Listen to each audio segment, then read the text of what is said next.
তোর বউয়ের নাভির নিচে তিলটা অনেক সুন্দর।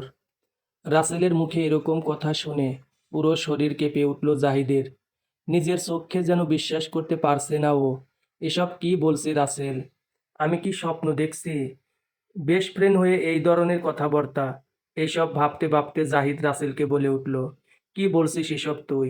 ঝিনুকের নাভির নিচে তিল আছে, এটা কেমনে জানলে তুই? না জানার কি আছে বন্ধু?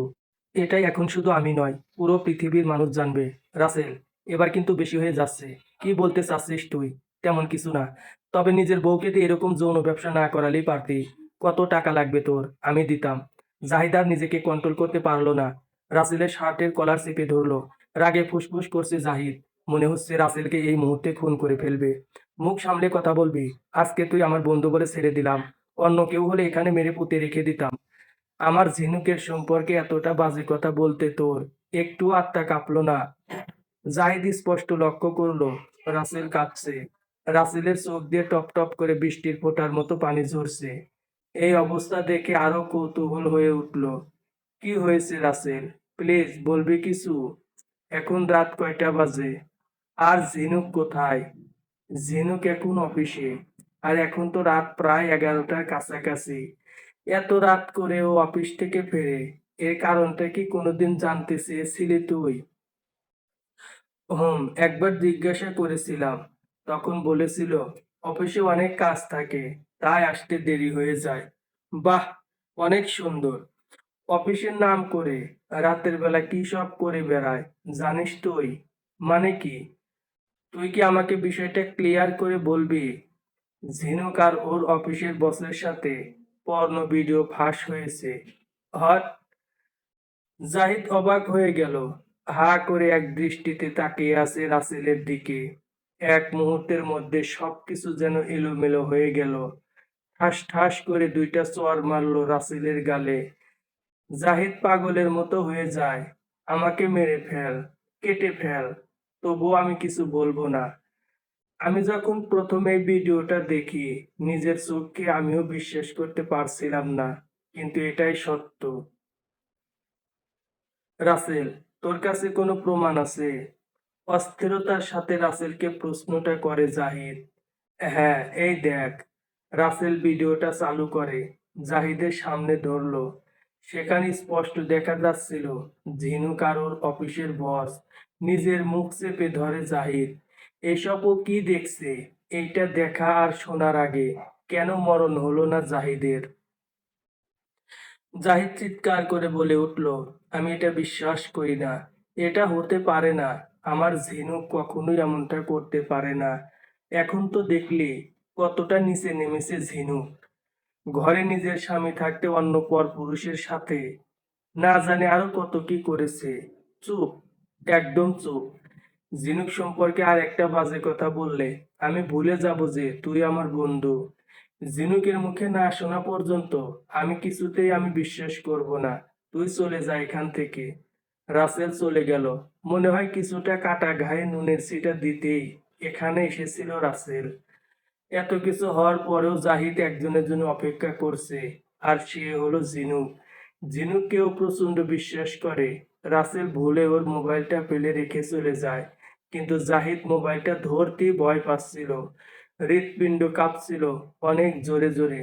আসুন, এই মুহূর্তে ছোটখাটো একটা পরিচয়ে আসা যাক। মাত্র 3 মাস আগে ঝিনুককে বিয়ে করেছে জাহিদ। বিয়ের 1 মাস আগে থেকে পরিচয় ছিল ঝিনুকের সাথে। মূলত 1 মাসই ওরাই একে অপরকে চিনে জানে এবং সব শেষে ভালোবেসে ফেলে। আর এই ভালোবাসার জোরেই তাদের মধ্যে বিয়েটা হয়ে যায়। জাহিদ একটা প্রাইভেট কোম্পানির ম্যানেজার পদে 6 মাস আগে জয়েন করেছিল। ছোটকালেই বাবাকে হারায় ও। পারিবারিক অবস্থা অতটা সচ্ছল না হওয়ায় কোনো রকম একটা চাকরি জোগাড় করেছে, ভালো পোস্টিং। আর চাকরিটা পাওয়ার সাথে সাথে বিয়ের জন্য উঠে পড়ে লাগে জাহিদের মা। শেষমেশ ঝিনুককে বিয়েটা করেই ফেলে জাহিদ। এরই ইতিমধ্যে ঝিনুক চলে আসছে। আসুন, বাকি পরিচয় গল্পের মাঝে মাঝে দেওয়া হবে। ঝিনুক বাসায় ঢোকার সাথে সাথে জাহিদ ওর সামনে গিয়ে হাজির। দাঁড়াও ঝিনুক, কোথায় ছিলে এতক্ষণ? সচরাচর এইরকম প্রশ্ন করে না জাহিদ, কিন্তু হঠাৎ করে আজকে এরকম প্রশ্ন করায় কিছুটা অবাক হলো ঝিনুক। কোথায় ছিলাম তুমি জানো না? না, জানি না। আজকে তোমাকে বলতে হবে কোথায় ছিলে তুমি। তোমার অফিস প্রতিদিন ৮:৩০-এ ছুটি হয়, আর বাসায় আসতে আসতে কেন ১১টা বাজে? এই প্রশ্নের জবাব দিতে হবে আজকে তোমাকে। জাহিদ, তুমি ভালো করেই জানো যে আমি একটা অফিসে পরের অধীনে চাকরি করি। কত কাজ করতে হয়, আমাকে বসিয়ে রেখে তারা বেতন দেয় না। হা হা, প্রতিদিনই তোমার কাজ থাকে, নাকি অফিসের বসের সাথে তুমি ফষ্টি নষ্টি করে বেড়াও? জাহিদ, নিজের ঘরের বউ সম্পর্কে এত বাজে কথা বলতে একটুও মুখে আটকায় না তোমার? না, আটকায় না। এইটা কি? হ্যাঁ? জাহিদ ঝিনুকের সামনে ভিডিওটা তুলে ধরল। এক নজর দেখেই ঝিনুক চোখ বন্ধ করে মোবাইলটা ফেলে দিল। বাকরুদ্ধ হয়ে গেল ঝিনুক। এরপরও কি আমি তোমাকে বিশ্বাস করব ঝিনুক? নিজের চোখেই তো প্রমাণ দেখলে তুমি। বিশ্বাস করো। চুপ, একদম চুপ, জাস্ট সাইলেন্স। আমার তোমাকে কিছু বলার নেই ঝিনুক। যখন রাসেল আমাকে প্রথম ভিডিওটার কথা বলে, আমি ওর গালে কষে 2টা চড় মারি। তারপর যখন ভিডিওটা চোখের সামনে ধরে, তখনও আমি বিশ্বাস করিনি। আমি অস্বীকার করেছি। এইটা কোনো রকমেই তুমি হতে পারো না। এখন তোমার কাছে আমার একটা প্রশ্ন, শুধু বলবে যে ওইটা কি সত্য নাকি মিথ্যা? ঝিনুকের চোখের পানি গাল বেয়ে অঝরে পড়ছিল। হ্যাঁ, আসলেই তো ওটা ঝিনুকই। কিন্তু এই নির্মম সত্যটা কিভাবে জাহিদের সামনে স্বীকার করবে ঝিনুক? তার তো এই পৃথিবীতে বেঁচে থাকার কোনো অধিকার নেই। এসব ভাবতে ভাবতে ঝিনুক যে উত্তরটা জাহিদকে শোনালো, সেটা শোনার জন্য জাহিদ মোটেও প্রস্তুত ছিল না। হ্যাঁ, ভিডিও ওর, ওই মেয়েটা আমি। সিহ, ঝিনুক, সিহ, এতটা নিচে নামতে পারলে তুমি?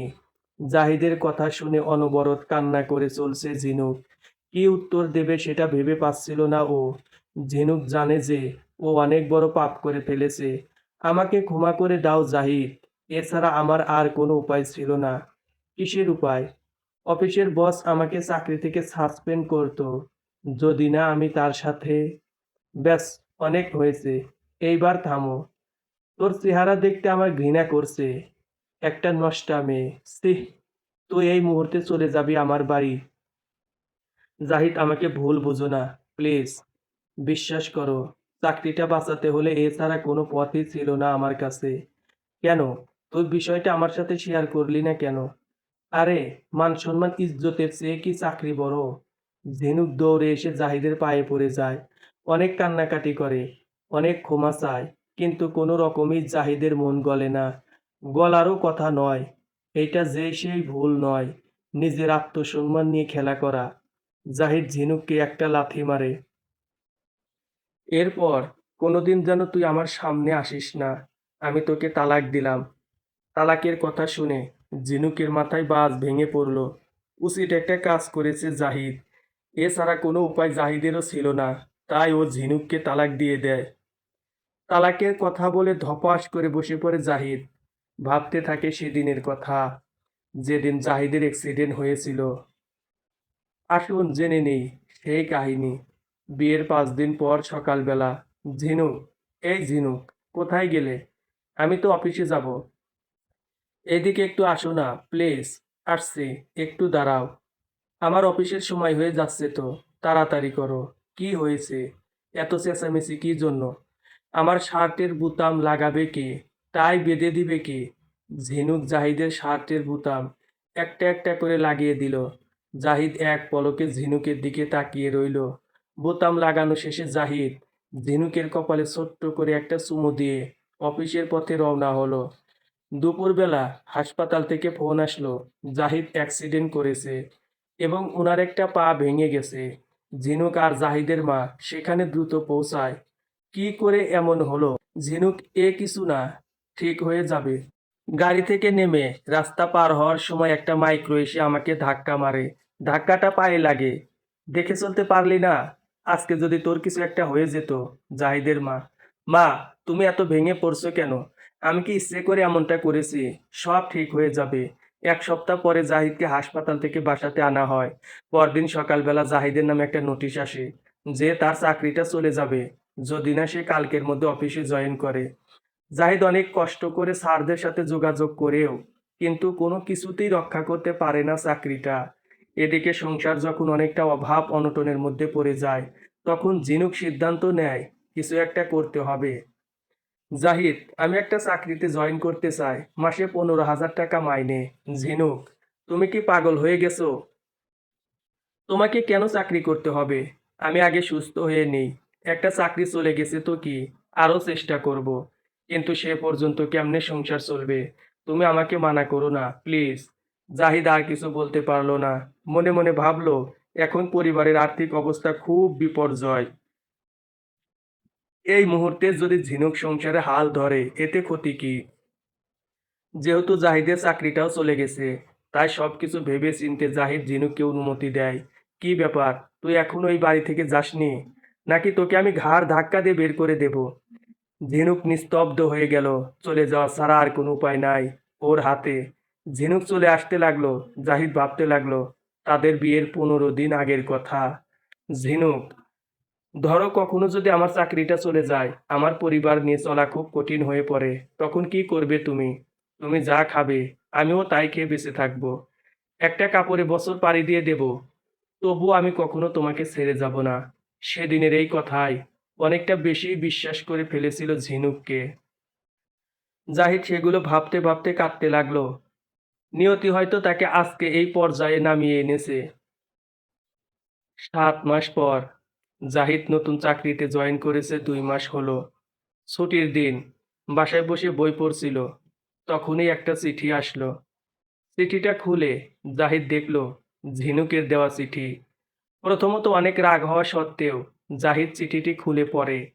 লেখাগুলো এইরকম ছিল: এই চিঠিটা তুমি যখন হাতে নেবে, হয়তো তখন আমি এই পৃথিবীতে থাকবো না।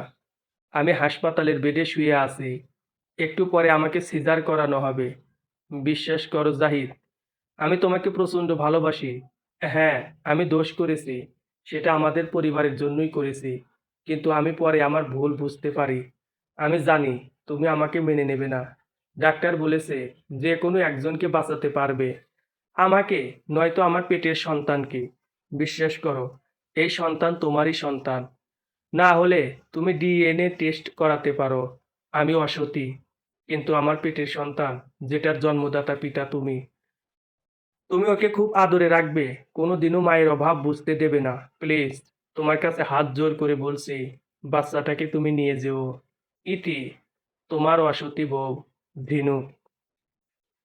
লেখাগুলো পড়ে জাহিদ পাগলের মতো হয়ে গেল। যখন ও হাসপাতালে পৌঁছালো, তখন জিনুকের লাশ মর্গে পাঠানো হচ্ছে। বেডে একটা শিশু কান্না করছে। শিশুটার কাছে কেউ নেই। ঝিনুকের বাবা মা তাদের মেয়ের লাশ নিয়ে ব্যস্ত। জাহিদ মেয়েটাকে সেখান থেকে নিয়ে চলে আসে। তার 5 বছর পর, বাবা, ও বাবা, আম্মু কোথায় গো?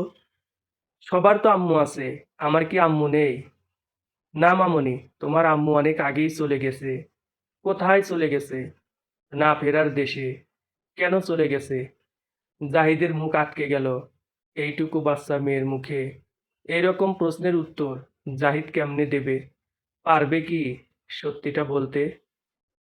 সমাপ্ত।